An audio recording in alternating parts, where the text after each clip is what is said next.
Fibre ரிச்சான வாழைத்தண்டை கூட்டு recipe பார்க்கலாமா? வீடியோவில் காமிச்சிருக்க மாதிரி வாழைத்தண்டை குட்டி குட்டியாக கட் பண்ணி அதில் இருக்க நார்லாம் எடுத்து க்ளீன் பண்ணி வச்சுக்கலாம். இதை க்ளீன் பண்ணிவிட்டு சைடில் வந்து ஒரு பாத்திரம் எடுத்து அந்த பாத்திரத்தில் 150 கிராம்ஸ் ஆஃப் பைத்தம்பருப்பு போட்டு வேக வச்சு எடுத்துக்கலாம். ஒரு வானல் எடுத்து அதில் 2 ஸ்பூன் எண்ணெய் ஊற்றிட்டு கடுகு, சீரகம், ஒரு 1/4 ஸ்பூன் வெந்தயம் போட்டுக்கலாம். ஒரு காஞ்ச மிளகாவை பாதியாக கட் பண்ணி போட்டுக்கலாம்.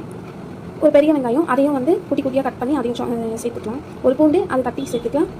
கருவேப்பிலை ஒரு கொத்து அதையும் சேர்த்து நல்லா வதக்கிக்கலாம். இந்த டைமில் ஒரு 1/4 ஸ்பூன் பெருங்காயம் சேர்த்து அதையும் வதக்கிக்கலாம். ஒரு மீடியம் சைஸ் தக்காளி கட் பண்ணி வச்சுருக்கேன், அதையும் ஆட் பண்ணி நல்லா வதக்கிக்கலாம்.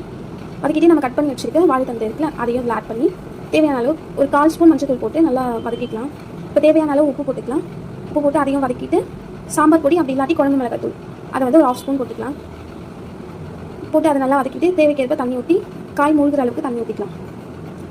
மூடி இப்போ ஒரு தட்டு போட்டு மூடி வச்சுக்கலாம்.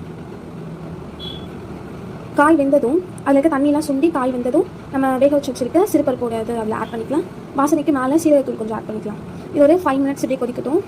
கொதிச்சதும் இந்த கன்சிஸ்டன்சிக்கும் இந்த கூட்டு ரசம் கார குழம்போடு சாப்பிட ரொம்பவே நல்லாயிருக்கும். இந்த வீடியோ பிடிச்சிருந்துச்சுன்னா சப்ஸ்கிரைப் பண்ணிக்கோங்க. தேங்க்ஸ் ஃபார் வாட்சிங்.